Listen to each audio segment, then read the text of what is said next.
This is the Automotive Repair Podcast Network. Welcome to another episode of Speak Up Effective Communication, the show on the Automotive Repair Podcast Network focused on elevating our communication and leadership skills. I'm your host, Craig O'Neill, and in our episode today, I have a remarkable guest with me today, and that is, of course, the podcast pioneer, our champion, Carm Capriotto. Carm, thanks for joining me here today. How are you, sir? Damn, what an intro. Well, you, hey, man. I'm humbled to be here, Craig.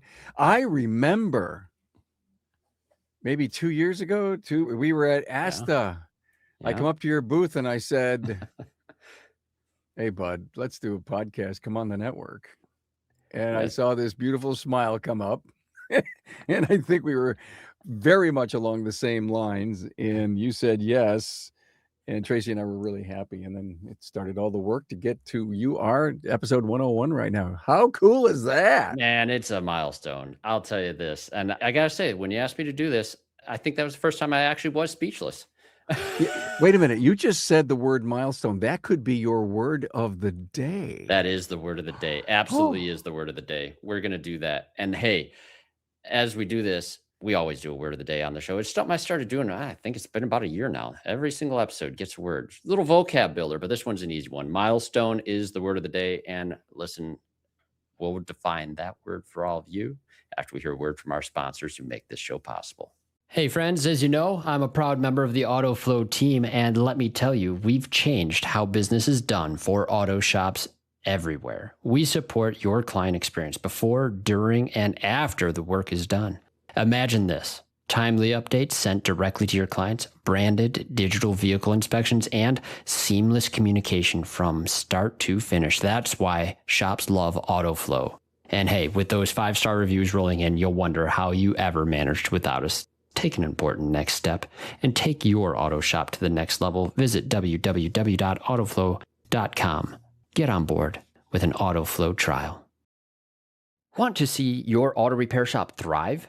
Are you looking to drive more customers to your auto repair shop?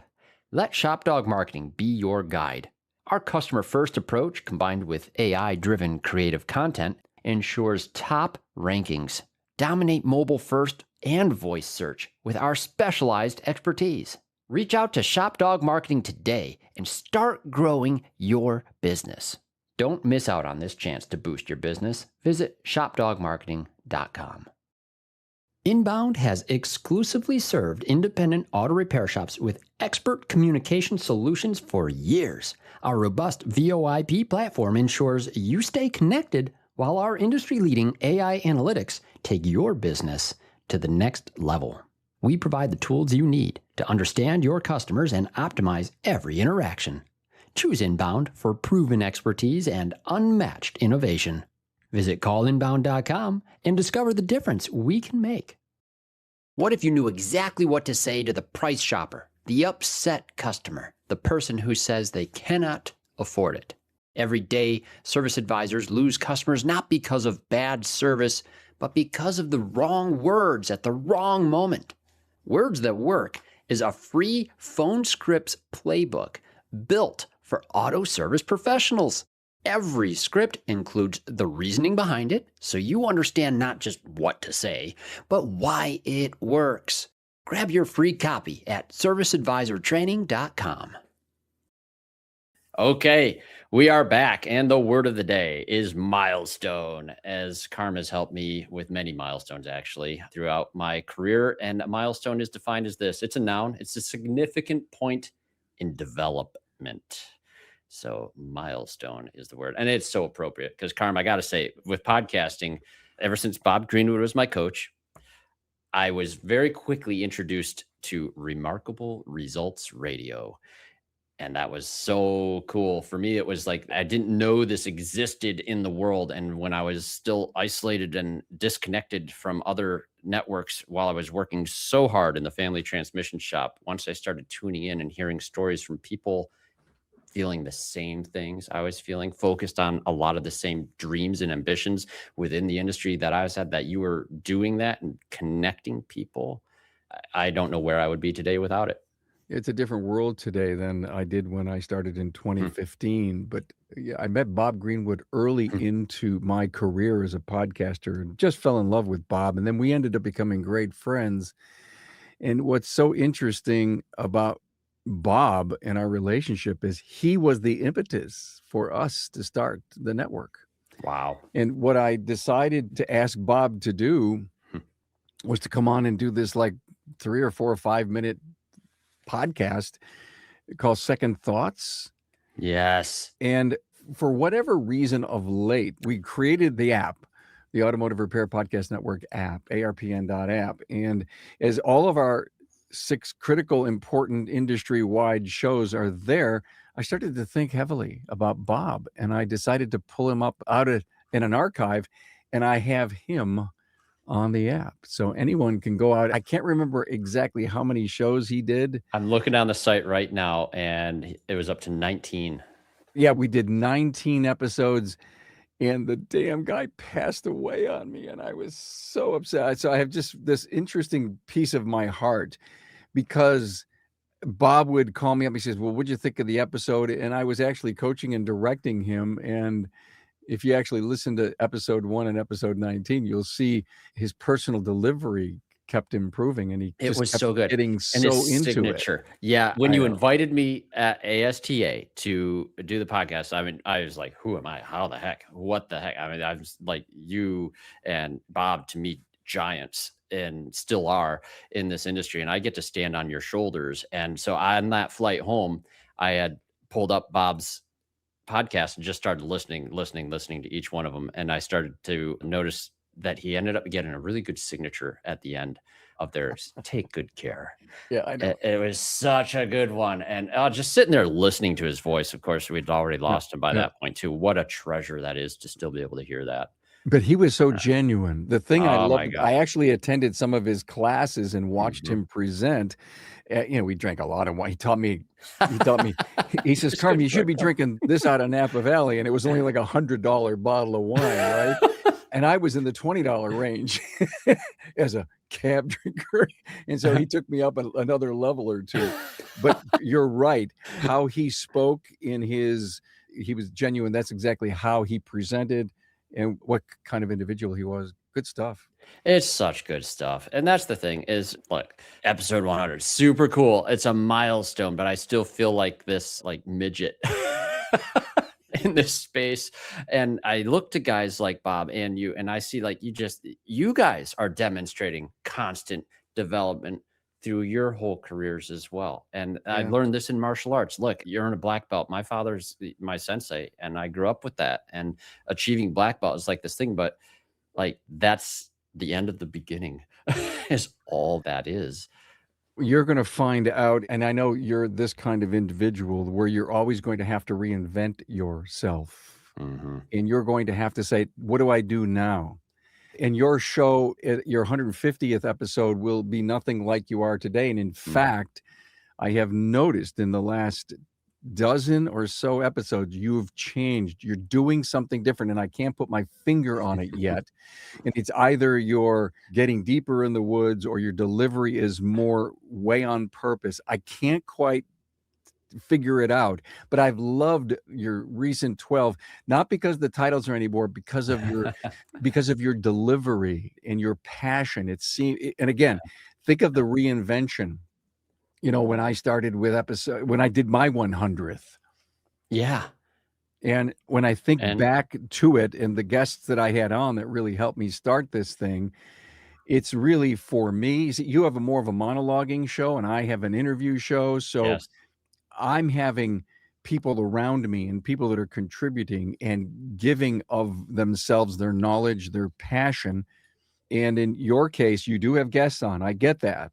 But I'm more of an interviewer and you're more of a monologuer.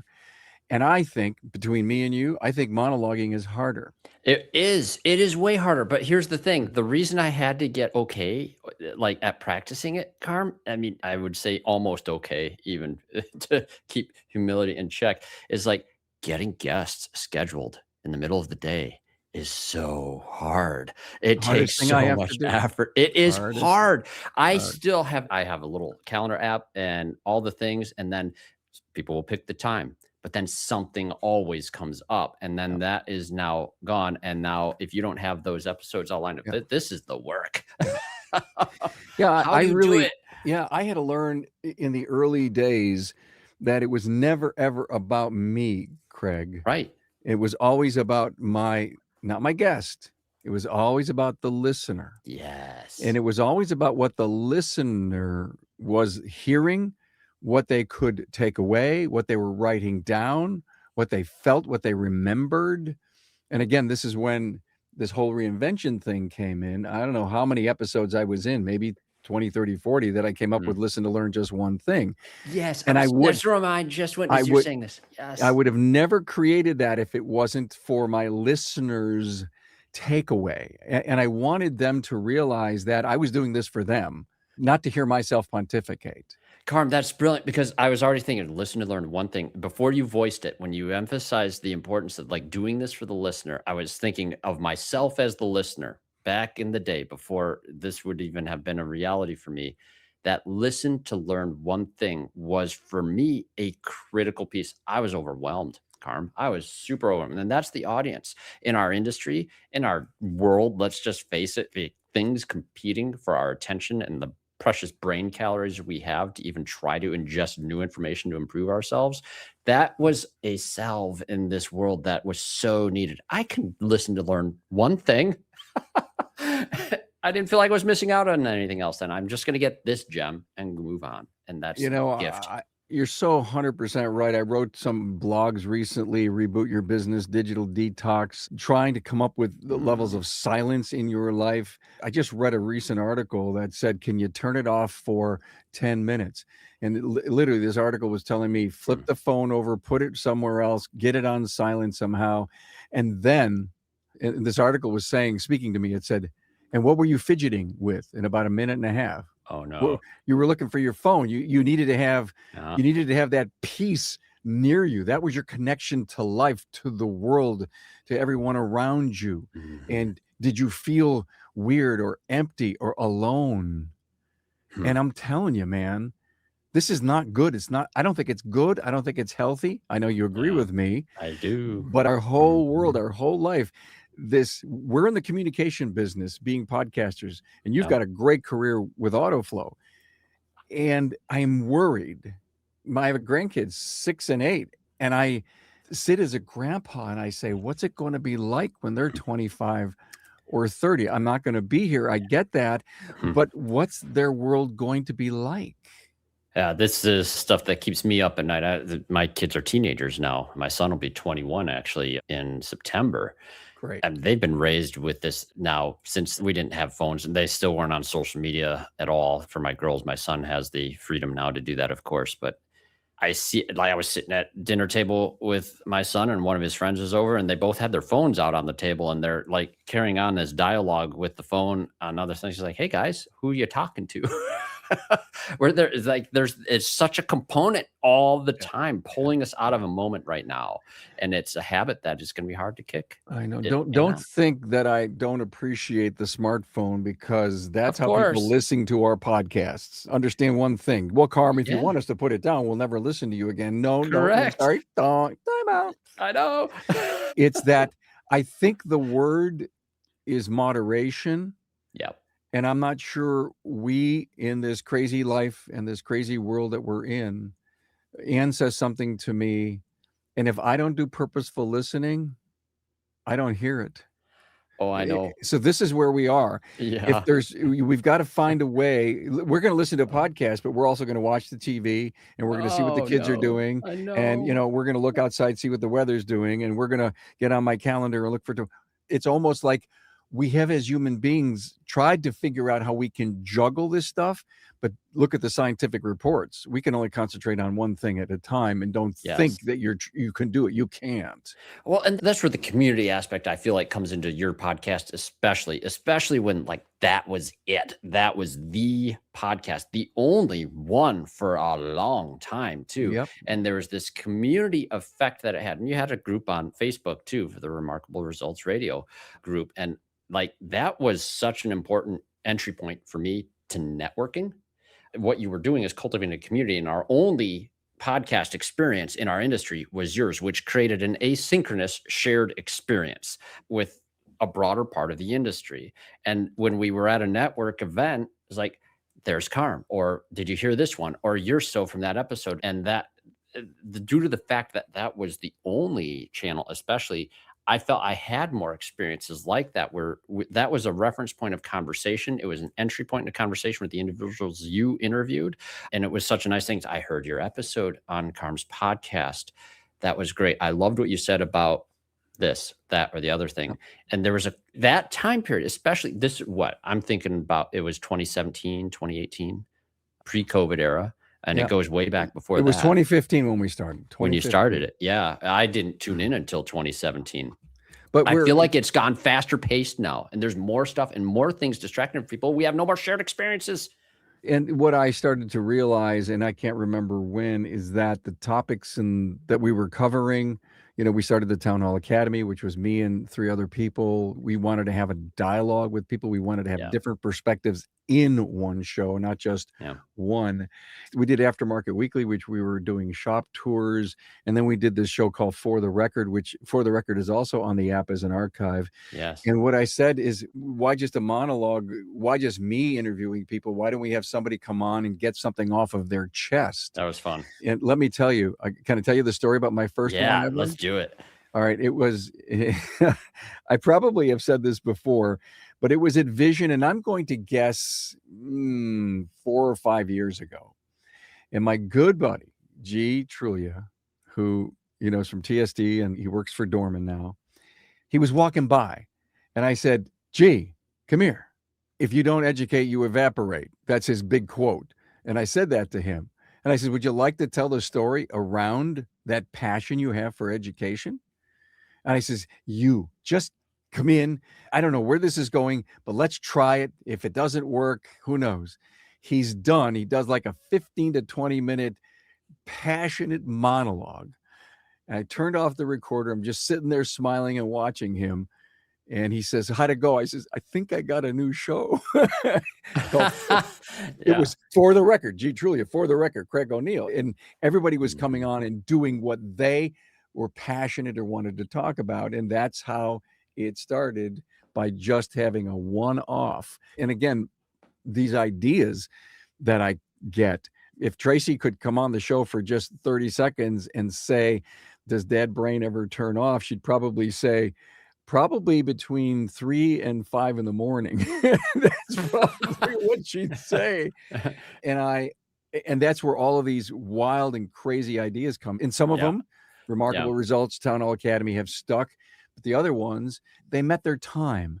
And I also think it's important that certain things, they should last X, and then you should move on and do something else. So I am blessed, Craig, to have you in the network, to have Hunt and Matt and Chris and Kim and Brian. Oh, yeah. I am so thrilled to have you guys. It's been a great core for many years. We have great partners. I'm trying to think of what's next.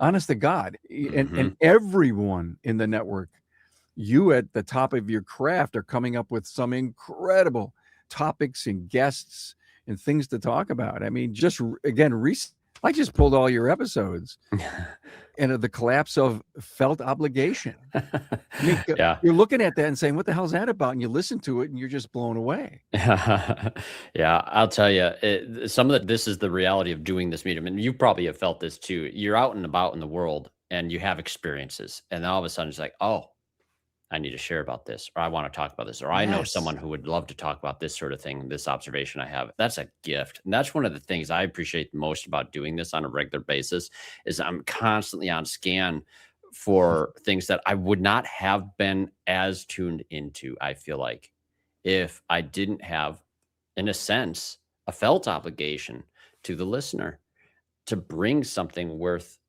considering or thinking about. The passion that you have for your listener, that I have, that I think everyone in our network has, is that life happens around us.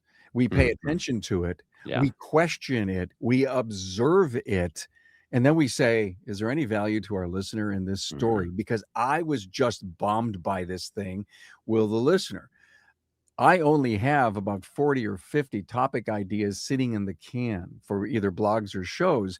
They all don't cream to the top. No. But if you didn't have that list, Craig, Oh, you yeah. wouldn't, then things would not cream to the top. And so Correct. you're constantly nurturing and growing and building. Yeah, and some of these topics have to marinate for a while. I've learned too. You probably ran into this where you get an idea, you want to talk about it, but then you're like, it's not ready. Yes. And since I'm in the guest world, I've got this great idea. Who could or should come on and talk about it? Not that I pick them 100% right, but whoever comes on, they give it 110%. They're so great. Yeah. We've published 99.9% of the episodes that we've done in our 11, 12 years of doing this. And it's about advancing the industry. It's about giving ideas to people that they can do things with. And the thing that so let me finish my quote. Listen to learn just one thing.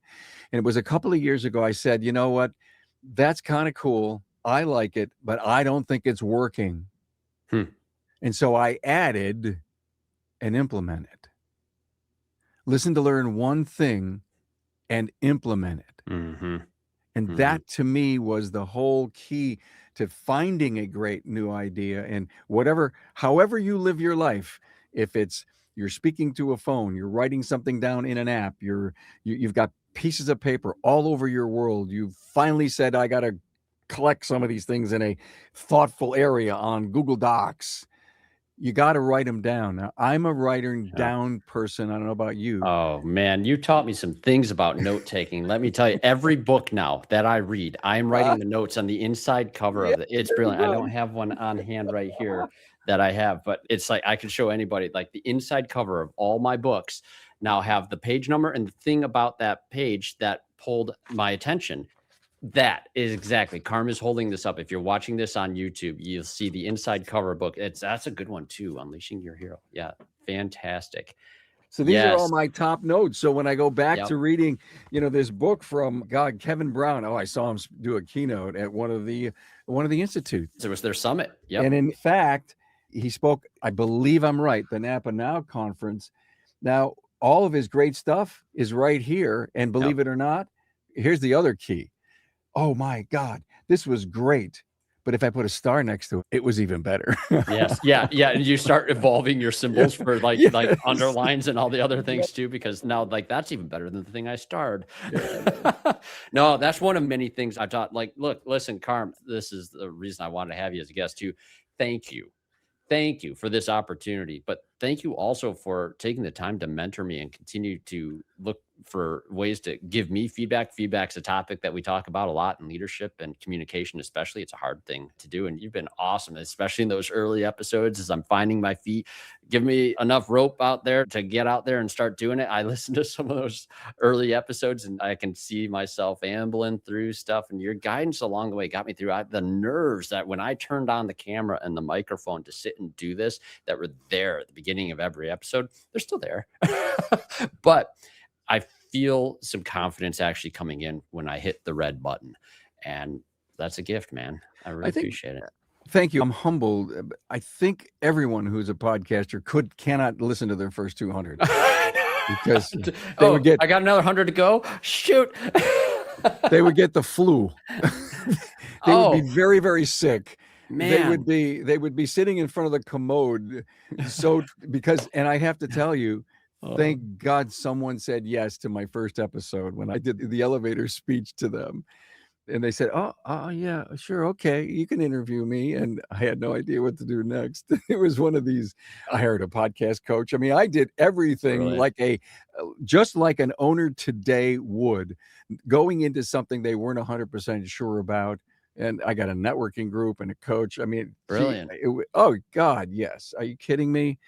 And I'm still friends with the guy now. But to your point about growth, the business that our listener has today, the shop owner, is so completely different than when they first started. And I love to hear the stories, the real humble stories. I didn't know what I was doing. I had this dream. I felt like doing this. I was clueless. They either got stuck in a rut and they're still in a hole and they don't know how to stop digging, or the great people that are on the top of their craft in our industry continue to be learners, continue to want to grow, continue to learn nonstop. And that's what drove me and to pull the network together in these niche podcasts, because I don't think I could have done all the work to bring accounting and communications and marketing and diagnostics and coaching to the world. I couldn't have done it.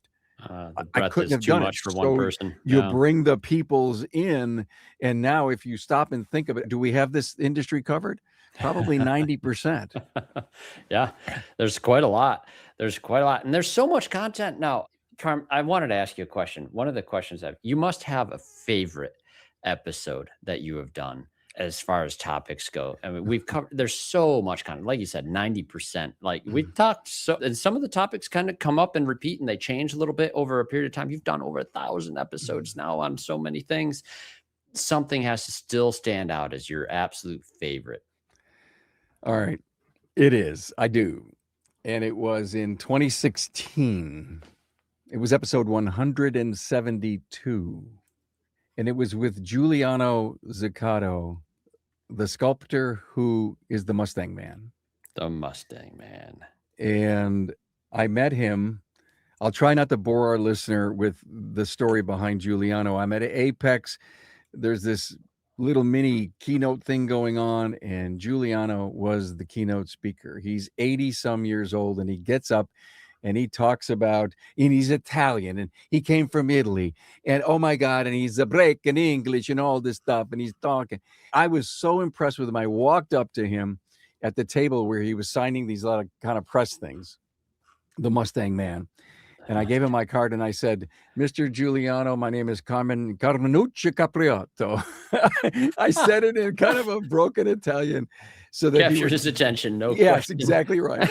I gave him my card and I said, I'm a podcaster. He says, what's a podcast? I says, let's talk about it. Would you mind? Can I call you? And we did. We became very good friends where Giuliano and I would talk every week for a long time. And I asked him if I could interview him. And that was at 80 some years old, to get Giuliano in front of a camera and to do this. His son had to help. And it was great. And he tells the story of him becoming a sculptor on the 1964 Mustang as he went into the design studio at Ford and how he got there. Great stories. He had a disease called tuberculosis of the bone that put him down flat for about a year. Oh, wow. And that's when he learned how to sculpt while he was sick. He didn't know he had this gift, and it just came out in him because he was a woodworker. Yeah. So I was just adored by him and his friendship and how the episode came out. And son of a gun, I think it was the 50th anniversary. I can't quite 100% remember all the great details, but I end up going to his house, and in his garage was the anniversary Mustang in his garage. And I'm not sure if he bought it or it was given to him, because he was still a big advocate. He's going to all Mustang clubs and signing, radiator shrouds for people with his name, the Mustang Man. But he got cancer. Mm-hmm. And I went to his house to record our episode 2, very tough episode for him to do and me. And I did publish that, but I will tell you this, I decided to re-release his episode in May of 24. And it was our episode. I can't remember if we even gave it a number, but it was a re-release episode. I just adored Giuliano, because he, at his 80, I think he died at 84, in his 80s, he had these grandiose thoughts and ideas, Craig, that were beyond even mine. And he gave me some inspiration to think way beyond today. And that's the kind of thinker he was. Brilliant. Yeah, it sounds like homework for our listeners. Yeah, That'd be please a great one. just go to my website, type in Mustang Man, and listen to either the behind the scenes of the 64 Mustang with Giuliano as I re-released it, or go back and listen to the 2016 episode and then find the part 2. And the part 2 was episode 243, when he started the Horse of Destiny Foundation. And there's a picture of me, his girlfriend, his dog at his home. And that thing, I went there, I set up the studio. That thing took 3 or 4 hours to produce because of his illness and things that were going on in his personal life that we had to stop and start for, and the crying. Wow. Labor of love, Carm. Brilliant. Yep. I'm going to go listen to that later. Yeah, it's so cool how he talks about, I mean, when he talks about Henry Ford II, he talks about Lee Iacocca, he talks about how they were trying to impress Lee Iacocca in the design of this vehicle. The guys would sketch it out and they would bring in the designs the next day. And this is one of the greatest parts of the story. He says there were 2 designs for the side panels of the Mustang. And he says, and when they came in, they had 2 of them. So they said, you 2 guys go over here, and Giuliano, you and whoever it was, do this one. And he sculpted the side from the artist, from the design that stuck, the indent on the side, side of the Mustang. He says, yeah, I helped sculpt that. He says, and that was the winning design. And when Lee Iacocca would come in smoking his cigar, he says, we knew that when he liked something in our design, he would take his cigar and he'd puff it and he'd roll the cigar. That was Lee's honor of approval when he would. Interesting. Yeah. I mean, when people can take away, when you hear this stuff on podcasts, if you're not learning or feeling emotional or getting inside the story, then you've got to let this stuff go. Oh, this is the magic of it. Yeah, when you have guests like this and you get them to share their story, to speak up about their stories and experiences, I feel like that's the most powerful element of communication. We talk about this in Toastmasters, and people give speeches and they want the speech to land. The speeches that connect the best are constantly when people share their stories. And it is a profoundly beautiful thing when you recognize that everybody has one or 2 or many more. That story of the struggle, like he was experiencing with tuberculosis of the bone.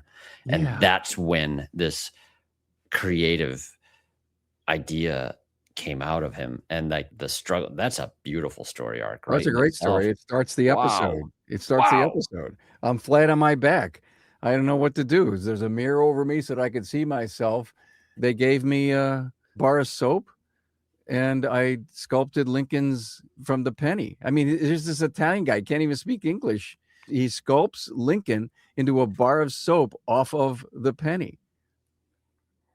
Brilliant. And people said, you have such a talent. What are you doing? And then he looks out the window once he started to get better, and he goes, what's all those smokestacks over there? Oh, because by the way, he's in Windsor, Ontario, because he couldn't get into the U.S. because of some kind of visa or work laws. Did you ever hear about that? I have. Interesting. Yes. Wow. And so he goes into Canada when he first comes over, and then he gets ultimately a work visa. He goes over to Chrysler. He knocks on the door at Chrysler, and he says, listen, I'm a sculptor. I'd like to help you design the cars. And they said, hey, we don't have anything right now. But the person there said, my uncle works over at Ford. Let me make a phone call. Isn't it amazing how life works? Oh man, yeah. The way the dots connect on things is something that you only while you're going through it, and I'm sure he carried this perspective while you're going through the thing. It's so hard to see all those dots. I talked about this with one of my episodes with Chris's influence on my life too, and how all the dots. I know connected. That was a great one. It's like there's moments that you have that clarity, and man, you capture that stuff, Carm. You capture that stuff in a beautiful way, man.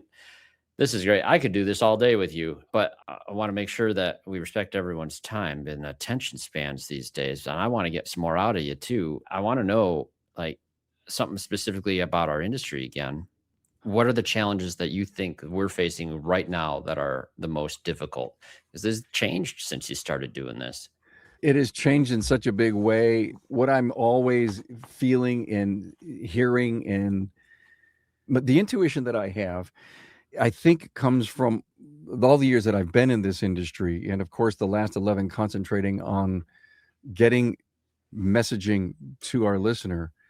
The position of CXO in our shops today, the client experience officer, the client experience officer, or the CXO. And I actually have seen some titles start coming around that have CXO next to them, client experience officer. I think that counter of ours, the service advisors, the concentration on our client has never been more important. And I think that is a trend. Recently, I picked up Hunt's benchmark report for 2026. He is also saying that in a summary, that the client has become critically important. And the other thing that he mentions that I've been a big fan of is the word, I keep hearing about processes and procedures and systems, and I decided to take all of those and put them in one word called protocols. And it may sound government-like, but I'm sorry. Love that word. Protocols are all about everything that we do and why we do them. The why to do, the how to do, the when to do, the what to do, the who to do, the where to do it to. It's all about those protocols. And if we say, well, I got to have a process and a procedure, well, let's write the protocol for receiving clients. Now, underneath that, there's a whole bunch of different policies or procedures that are under that, but we have a protocol for this and a protocol for that. So if we are, and I'm jumping all around here, the key that Hunt said and that I'm feeling and seeing is that people realize if they want to scale or even grow a great $1 million business into a $2 million business, they can't do it by continuing to wish what they have done in the past year to get to the $1 million is going to suffice them. It's not. And remember, I said a little earlier, you have to constantly reinvent and think way outside the box. Owners that are doing that, or at least joining coaching groups and becoming inside of a networking group, having accountability partners to push you a little bit and not accept your part of it. And not accept excuses. So correct. I have a book recommendation for you. Yeah. What is it? It's going to be the Checklist Manifesto by Eto Gawande. Oh, wow. He's a surgeon. He's developed the WHO checklist, the World Health Organization checklist that surgeons follow for safe surgery. And you will devour this book. I have Carm notes inside of the covers and several of the pages afterwards. And Carm, it has fundamentally altered my perspective about where we're going with our inspection and communication processes in the shop. And it's going to come together really well in our new AI era. But protocols have to evolve. And we're in a fun time for that. Yeah. AI, again, is there. It's for us. We need to accept it. We need to control it. We need to rule it. We need to use it to help us become more efficient, but not rule our world and our life. Always check the sources. Yeah. And what you're saying is there's still that human component in there and that accountability piece in there. That's part of the protocol. And protocol is absolutely the right word. My heart is singing as you are speaking these words, because I think we are mission aligned, Carm, for a good time yet. And I think about the opportunity. I mean, they believe that by the end of this year, we're going to have a 13-year-old vehicle on the road, an average. Average. Yeah, an average. So you just double that to 26 years old. I mean, it's amazing to think of the opportunity that we have. But you got to run a great business. You got to love your client, and you got to bring them in, and you got to give them the best experience. Now, what does that mean? Education from your counter to your back to all the systems. I have to tell you something. I think this is a very difficult business to lead. I'm sorry. Don't ask me why. Don't ask me why. But when I stop and think about plumbers and how hard could it be, and electricians, and I'm not being down on these skilled careers that are out there, but we have skilled people working for us. We offer them skilled careers for specialists that work on our business. And I think it's a really, really tough business to be in. Yeah. Why? Look at how Hollywood looks at us as a dirty, filthy, mechanical, greasy. Did I say greasy? We're not that kind of industry anymore, but still we have that persona that we are, which is why, anybody says, Carm, what's new? The specialist is new. It's the language shift that I keep talking about, doing episodes about, getting asked to give keynotes about, because we have to change the image of our industry. And it needs to start from the outside looking in to see that we have specialists that work on their vehicles, not mechanics. Specialists. Absolutely. It's an electro-hydraulic technological specialty. Yes. All those things combined in this thing that you need to depend on going down the road. It's profound. And seeing technicians become specialists and understand, like Bob Greenwood taught me, our true purpose, our professional responsibility to make sure the vehicle is safe, reliable, and efficient. Yeah. Instead, we don't just fix cars anymore. We don't. Our professional responsibility, man. And Carm, look, you've shown the professional responsibility and your legacy is intact in the podcast and you are nowhere near done. And I'm so grateful for that. Right? Okay. If you say so, boss. Good. Yep. Well, that's the protocol, right? Keep going, keep developing, listen to learn one thing and implement it. What a milestone. Oh my gosh. Yes, dude. This has been so much fun. I cannot believe it. It's been a couple of years now of podcasting. Congrats thank to you, man. We're so proud. Oh, really. Thanks for this opportunity. It's been really meaningful. And I have so many exciting topics to share on still. And your episodes are so profound. They carry a lot of weight. You have fun doing them, even if it's a monologue and you're not doing an interview, because everyone can tell that you dig down deep inside to come up with this why. You're trying to get a very powerful, learned piece of information to people. And if they just take one thing from it, they'll be a better communicator, husband, leader, all of that.